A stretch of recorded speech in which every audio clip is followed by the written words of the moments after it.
DJ Scream, heavy in the streets. We gon' get it, we gon' get it, we gon' get it. We gon' get it, we gon' get it. Get it in blood. Get it in blood. We gon' get it, we gon' get it, we gon' get it. We gon' get it, we gon' get it. Get it in blood. Get it in blood. Hood rich. Get it out the mud. Good evening, everyone, and welcome to Saints and Appetizers podcast. And this evening, we have some more appetizers for you. And it's UFC 305, Dricus du Plessis versus Israel Adesanya. And heck, with how much UFC play and how this pay-per-view, it was only 2 months after 304. I mean, now we're getting more plug and play out of my UFC and mixed martial arts podcast right now than the Saints. The Saints, man, they must be real down bad if my viewers out there enjoy my mixed martial arts podcast more. The UFC podcast and the pay-per-views podcast, they're about to start moving into the main course category. But anyway, so let's get to this. This is appetizers, but man, it's the podcasts for UFC, they're starting to become main course. Seems like your viewers out there enjoy it more. But let's get into some of the breakdowns here. So this is UFC 305, Israel Adesanya versus Dricus du Plessis, and this was last Saturday, August 18th, 2024, at the RAC Arena in Perth, Australia. And the total attendance was 14,152, and then the total gate was 5.4 million. So did pretty good. But just see, so just my just overall thoughts of UFC 305 is that it was good. It was good. It lived up, and I think it surpassed its makings, its makeup. You know, I think it almost surpassed the quality of like the construction of the card. You know, sometimes you got these cards where, you know, maybe it's got just one title shot on it, or it's only got like, you know, just a couple notable names, you know, fighters in their weight classes, like in the top 5, you know. But this card, that didn't hold this card back at all. This was a very exciting card. I'll hold off going off over the bonuses yet. But yeah, this was an exciting card. There's maybe even some upsets, you know, not just with the exciting and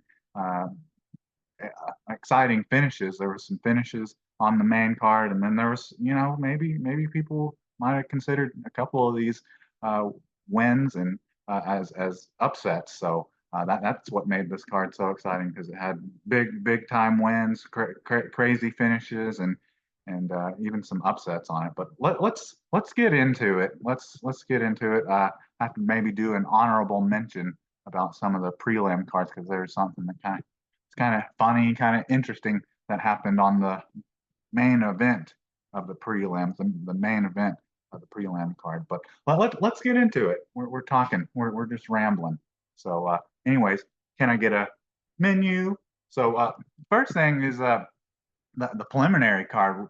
I wasn't following the preliminary card too much, because there weren't like a bunch of notable names, or like light heavyweight or heavyweight fights. But the main event on the prelim card was a heavyweight bout between Walter Walker, who is Johnny Walker's brother.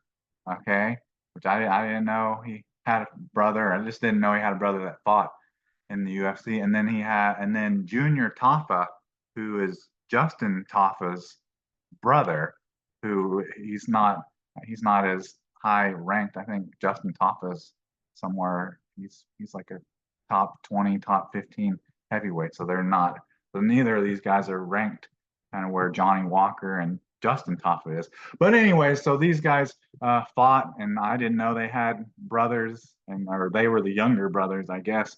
But yeah, that was a very interesting fight, just in the way that it ended. So it ended in submission heel hook at 4 minutes and 50 seconds of the first round. But Junior Taffa, he didn't like verbally submit or tap out, but he screamed. He screamed when Walter Walker like rolled over with the heel hook and put pressure on it. He yelled out and screamed, and they rolled over, and the ref stopped it right then. But supposedly, a scream, a yell, a gurgling, I don't know, any of those types of, it seems like you're in trouble type of sounds that you might make account as a verbal submission. But yeah, there was a lot of confusion after that fight. You don't see people screaming very often as to why the fight's getting stopped. But yeah, they were heated, and Junior Taffa slapped Walter Walker in the face at the end. It was just some confusion. Funny, and learn something. If mixed martial art fans out there, you may if you didn't know that already, now you know. If a fighter screams out in pain, then that's the same as saying I quit, tap tap tap, or you actually physically tapping. So that was something new to kind of start off things. So that's the prelims. Nothing else really too exciting on the prelims. Let's get into the main card here. So this is a five fight main card pay-per-view. And so first fight on the card was a welterweight bout between Carlos Prates versus Li Jianling, and it ended in the second round, 4:02 of the second round by KO punches. And so what makes that so amazing, that it finished like that, is that Li Jianling, in leading up to this fight, I guess it would have been his 27th. It would have been his 28th fight, but he'd already been in 27 fights and had never been knocked out before. So I want to pat myself a little bit on the back here, because I actually predicted that Carlos Prates would knock out Li Jianling, what is he called? The Leech. He was going to knock out the Leech, because I just saw that from the resume of Carlos Prates, coming off of Dana White's Contender Series, and then having two actual fights in the UFC, and all those ending in knockout. I just felt it was kind of a heater. 29-year-old Prates versus 36, 37 Li Jianling, who hadn't fought like in a year. I was going for the young gun to finally maybe knock out an older veteran, and finally get a knockout off of him, just because Li Jianling, he's just was kind of 500 up to this point. But anyway, so going into this fight, I thought it was a little bit of a risk going with Carlos Prates versus Li Jianling, just because Li Jianling, he has a long history and is skilled as a wrestler in Brazilian Jiu-Jitsu, and he never really had any chance really to no chances, and never really tried to take Carlos Prates down. I think he maybe tried like once, but in the first round he was just like coming forward, and anything that he was throwing either didn't seem to have much behind it, or he just wasn't landing. But everything Carlos Prates was landing on, Li Jianling was stopping him, was putting him on ice, putting him on freeze for a second. He dropped him like 3 times in the first round, So that was wild that he was having that much success against a guy that had never been knocked out before. And then it was just basically a lot of more of the same. I think Li Jianling kind of went for kind of like a last gasp attempt at a takedown, but didn't get it. And then as the fight went on, he knocked him down again, and then he finally caught him with a hook, I believe, and knocked him out like cold. And he was out for a little while afterwards, Li Jianling. So yeah, I'll take that finish and the pick. So I picked Carlos Prates, and I actually predicted it shouldn't have been. That'd have been something good to bet on, seeing how Li Jianling had never been knocked out before. But we got that one right. All right. So now, and I'll go over that afterwards. Go over fighter bonuses and stuff. All right, so now to the second fight on the card, we had a heavyweight bout between Jairzinho Rosenstrike versus Taya Tuivasa, and this fight ended up going split decision actually because it was what was it? It was 30, 29-28, and 30-27 for Jarino Rosenstrike. But one of those local judges actually had it 27-30, like uh, had Taya Tuivasa winning every single round. He must have had the Australian mafia or just Australian fan base threatening to kill him if he didn't have Taya Tuivasa get his first win in like 5 fights. But that was ridiculous because John Taya Tuivasa, there's no way he won. He may have won the second round, but that's about it. So that's the first time I ever seen it or experienced where the judge was so horrible that they actually removed him from the rest of the main card, so he would not have any say over like the co-main event or the main event. So that was wild. But this fight was just probably one of the biggest surprises or one of the biggest disappointments for me on this card because it didn't. There was not a knockout. I was expecting someone to get knocked out like in the first round or early in the second round, but that's not what it was at all. It was weird. It's not what I was expecting, really, from Jarino Rosenstrike. Like I've seen him fight and stuff, but man, he was very like technical and skilled and precise with his striking, and he was just so much faster and his defense was way better than Tai Tuivasa. So he was just keeping his distance and striking, trying to stay out of any kind of brawl with Tai Tuivasa, which that's why I think Tai Tuivasa may have won the second round is because he got a little reckless. Jarino Rosenstrike, he got a little reckless in the second round, and they got into a couple moments where they were just standing in the middle of the cage and just kind of swinging wild, and looked like Tai Tuivasa may have got rocked a little bit, and yeah, they just got a little wild in the second round where I could see where Tai Tuivasa maybe won that, and then it was more of the same in the third round of the first round. Jarino Rosenstrike just showing better striking ability, being more accurate and precise, and just not letting Tai Tuivasa land anything big. But I can't say that he really landed anything big or was real close to getting a knockout or a stoppage at all. And there was no takedown attempts or shots by either fighter. It's just basically a kickboxing fight. But yeah, I was probably the fight I was most disappointed with because I was expecting whether it be Biggie Boy or Taya Tuivasa, I was expecting someone to get their head knocked off or at least let be slumped in the middle of the cage afterward. But we didn't get that. Disappointed we didn't get that. But we got it in.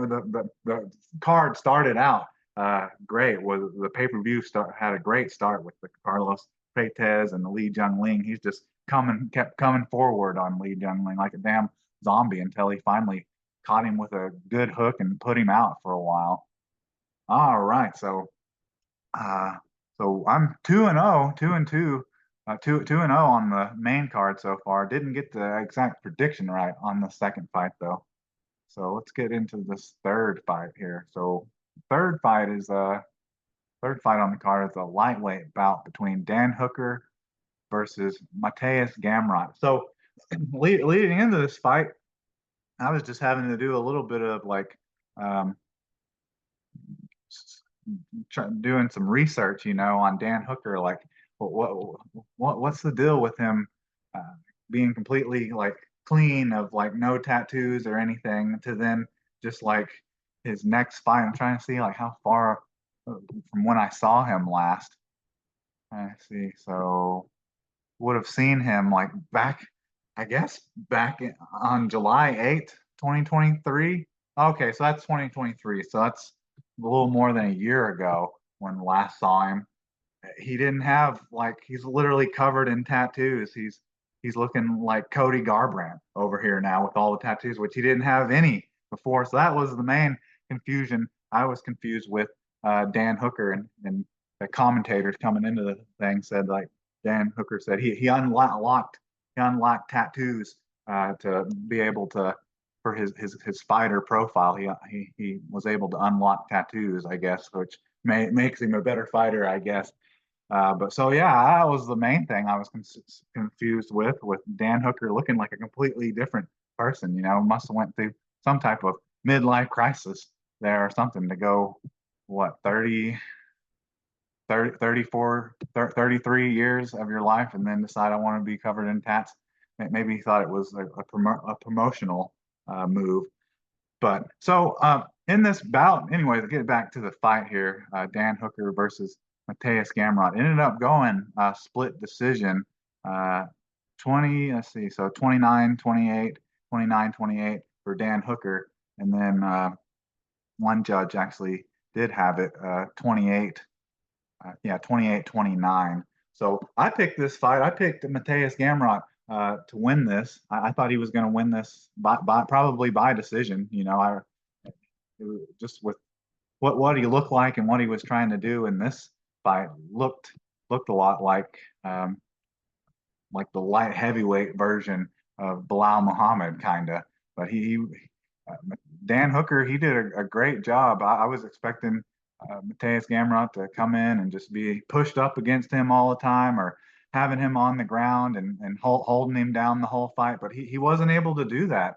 Dan Hooker striking for the most part was, I think their totals in striking were almost identical. But Mateus Gamrot, he in the first round, he was going for some takedowns. I think he got some takedowns, but he was really not able to keep Dan Hooker down really, like, at all. And then I think Dan Hooker, he pretty much controlled like the whole first the second round, and was able to keep it standing for the most and landed some decent shots on Gamrot. And then the third round was similar to the first round, where Mateus Gamrot maybe got like a takedown, but he wasn't able to like hold on to it or keep it or try any type of submission attempts. So I could see, so that's where I'd see where the one ref would have Mateus Gamrot actually, or yeah, the run judge actually having Mateus Gamrot winning. They'd have had him winning the first and the third round because he was able to take Dan Hooker down a little bit, but he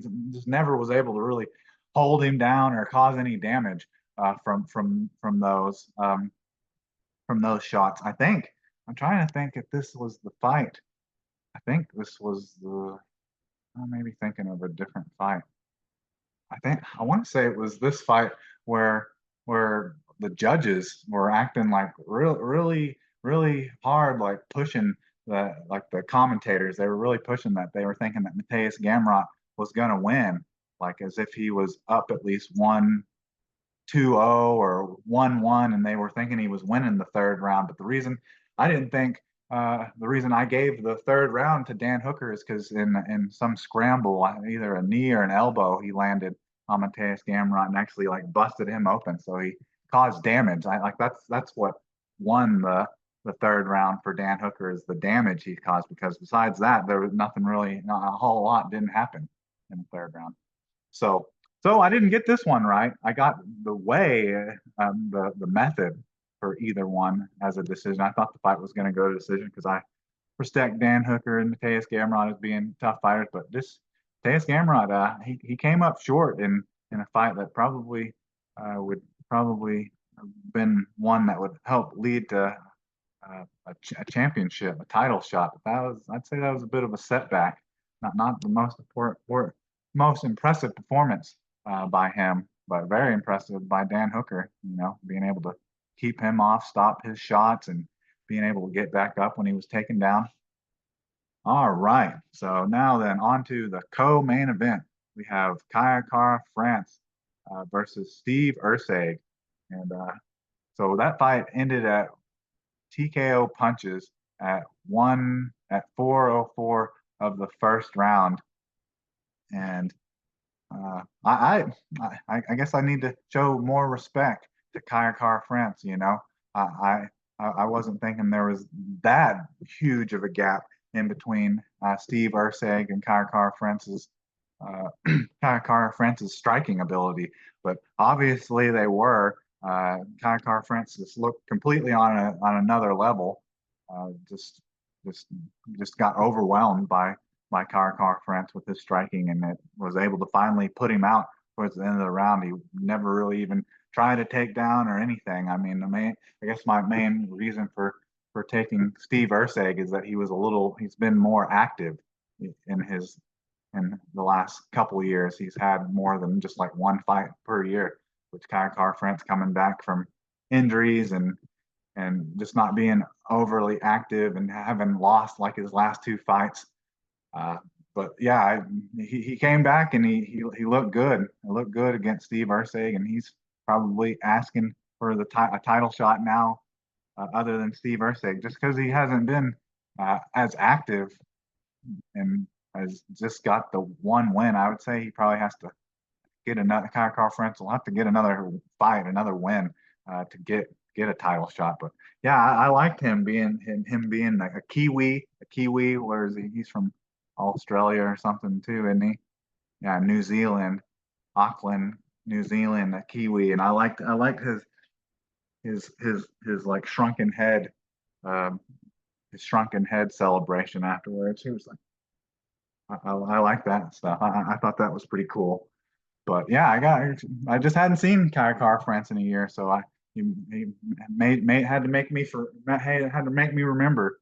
So that was an impressive performance by Car France, making Steve Ursig what, a top 10 UFC uh, yeah, flyweight, in the top 10, made him look like he would need to be like as if he was on another level. All right, now then, on to the main event. It's a middleweight championship bout between the champion Dricus du Plessis versus the challenger Israel Adesanya. And so this fight ended at 3:38 of the fourth round, submission face crank. And I was predicting, I predicted Dracus du Plessis to win this, but I thought it was going to go to decision, uh, either unanimous or split. I think if it would have went on to um, man the on to decision, when all five rounds didn't get stopped, I was starting to scratch my head and kind of wonder, like, is Israel Adesanya, he may be winning this fight? Actually, I thought he was maybe winning the fourth round until he got taken down and face cranked, choked out. I thought he was winning. I thought if he could have a strong finish to the fourth round and then win the fifth round, I thought Israel Adesanya could have won this fight. So that was a big disappointment. I could see where Israel Adesanya was really, really upset about that, because even himself, he said he just made one stupid mistake. He thought he was winning, and he just made one stupid mistake and got submitted for it. So that was surprise. But yeah, this fight was similar. I mentioned it a lot when doing the build up, the prediction for this show. I thought that that Dricus du Plessis would treat Israel Adesanya kind of like Sean Strickland, just disregarding any of the punches and stuff he's throwing, just come through, just basically wading through any kind of strikes that he has, and then when he thinks the time is right, just go in for a takedown, go for a shot, whether it's just to keep him thinking about something, and that's what happened in this fight. And Dricus du Plessis, just the shots that they landed, they were pretty even on significant strikes landed, but I just think there was more to it. There was more power and more results from the shots that Dracus du Plessis was landing, more reaction, and that's basically all you had through the first four rounds, was basically just some kickboxing and some shots by Dracus du Plessis. In the first round, he was able to get a takedown, kind of like he did in the fourth round when he got the finish, and he was trying all different ways to try to get in a submission choke, and it even looked like he had the rear naked choke at one point, but hell, Israel Adesanya just kind of went right up with his hands and just kind of pulled him off and was able to get out. And in the earlier rounds, Israel Adesanya was doing a great job of like stuffing any type of shot attempt, and for the most part, just getting right back up after getting taken down. So that's just kind of how the first couple rounds went. And then, like I said, it looked like in the third round, Dricus du Plessis wasn't having as much success at any kind of takedown attempts or getting any kind of takedowns or pushing up against Israel Donajay at all. It looked like Israel was kind of getting in kind of a flow state a little bit, and I don't know, just caught in kind of a scramble, got hit with a couple punches, and before you know it, he's on the ground, and Dricus du Plessis is jumping on his back and submitting him. And it just seemed, I don't know, it's probably because it was in the fourth round, later in the round, later in the fight. It just didn't seem like, I don't want to say that he didn't try or he gave up. It just didn't. His defense for the rear naked choke, face crank, it didn't seem as good, obviously, as it was in the first round when he was in the same situation. It seemed like he just kind of accepted it. He pretty much was on Israel Donajay was on his back. He like fell down like during like the striking attempt, and then was kind of like on his stomach on one knee, and then Dricus du Plessis got on his back, and as he like pretty much like right as he turned around and had the face crank in, he's like tapping like right away. He didn't seem like he fought or defended it, tried to fight it off at all like he did in the first round. Almost kind of like he accepted it, but not something you should be too surprised with a fighter that was going for his third title reign. Israel Donajay, who's 36, 37 years old. He may actually be only 35. Yeah, 35. And then he had he had a Tony Ferguson moment at the end of the fight after the interviews and stuff. He had taken his gloves off, so it looked like he was gonna retire, but then he said, I fought in this game a long time, and then he was just like, but I ain't done, I ain't finished yet, and just ended up not putting his gloves down. So that was kind of funny. So maybe are we gonna have a middleweight version of Tony Ferguson and Israel Donajay yet? With these great fighters and iconic legends, I always would like to see them kind of go out on their shield and go out with a win, kind of like have a great win, great highlight for the cap off their career, kind of like Robbie Lawler did in his final fight. But you can't have that for everyone, so I guess we'll see where Israel Adonijay goes next. All right, so that was the card. It was exciting because I mean, some people would say that uh, Dricus du Plessis getting the win and the fashion that he wanted in. Some people would call uh, uh, an upset, and then Dan Hooker beating Mateus Gamrot was an upset. But then you also had some exciting finishes like Carlos Prates and Lee Jungling, and then Car France over Steve Ursig. So you had great finishes, upsets. It was a very exciting card. I think it surpassed its billing, and it lived up to what they were trying to sell to us. All right, so now get into the bonus awards here. So this is just they're done with the 300,000, 100,000 bonuses for now at least. But the fight of the night was Dan Hooker versus Mateus Gamrot, which I agree with that. I think you could agree with that. Besides the fact that that it didn't go to decision, I guess I think you could have given the fight of the night to Dricus du Plessis and Israel Donajay too. But I understand that. And then Car France and Carlos Prates, both getting a performance of the night for their two devastating and impressive knockouts of Lee Jungling and Steve Ursig. So yeah, so it was a good card and more than lived up to it. So that was exciting. It was one of the first good cards in a while since UFC 300. Took a while. I had to heal up.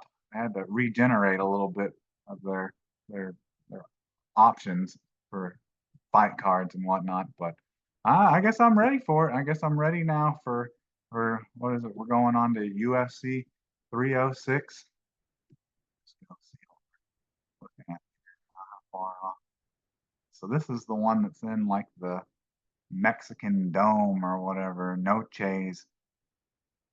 This is in the Sphere. It's a weird event. This is this Paradise, Nevada Paradise, but something they're having it to do with Mexico. I don't know. So that's September. So that's like exactly a month from now. Let's just go over our results here real quick and get up out of here. So in the welter, in the first fight on the card, I had Carlos Prates knocking out Lee Jung Lee, and he got the KO at 4:02 of the second round. So we got the knockout in the first fight of the card, and then Jarino Rosenstrike defeated Taitu Vasa in split decision versus 29-28, and then 29-28, 30-27, and then at 20-30 because of the I don't know, the delusional ref. But yeah, so I picked Jarino Rosenstrike to win, but I thought he was going to get the knockout. And then lightweight, we had Dan Hooker versus Mateus Gamrot, and that was a split decision. It was 29-28, 29-28 for Dan Hooker, and then 28-29 for Mateus Gamrot. I thought Mateus Gamrot was going to win this, but he didn't, so he got that. I thought he was going to win by decision, but yeah, I guess I got the picked the wrong fighter, but got the method right. And then fly in the co-main event between Kai France versus Steve Erceg. I guess I should have gave some more respect to Kai France. He's just been out of the UFC, out of MMA for a while. You know, I hadn't seen him for a year, so you kind of forget how skilled and how good of strikers people are sometimes. And then main event, middleweight championship bout between Dricus du Plessis, the champion, versus Israel Adesanya. It was a submission face crank at 3:38 of the fourth round. So I picked Dricus du Plessis to win that, but I thought Israel Adesanya, he's tough. I figured it would probably go to decision, maybe even split decision. And honestly, I thought Israel Adesanya was on his way, if nothing else, to a split decision, whether he was going to win or lose. But it was going to be a lot closer than obviously Dricus du Plessis getting the victory. So I was 3-2 on this card, but only got one exactly right because I predicted Carlos Prates knocking out Lee Jung Lee. The rest of them is just kind of pick the winner, but that's about it. But anyways, we talked about UFC 305 Israel Adesanya versus Dricus du Plessis, and I think it more than lived up to its billing, and I think it was a little.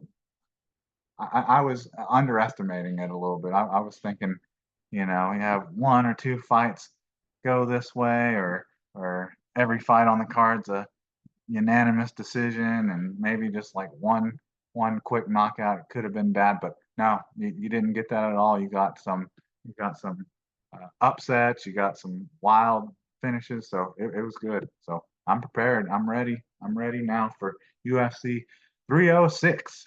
So that's a month away. But anyways, I think that's all I have for you. So can I get a check, please?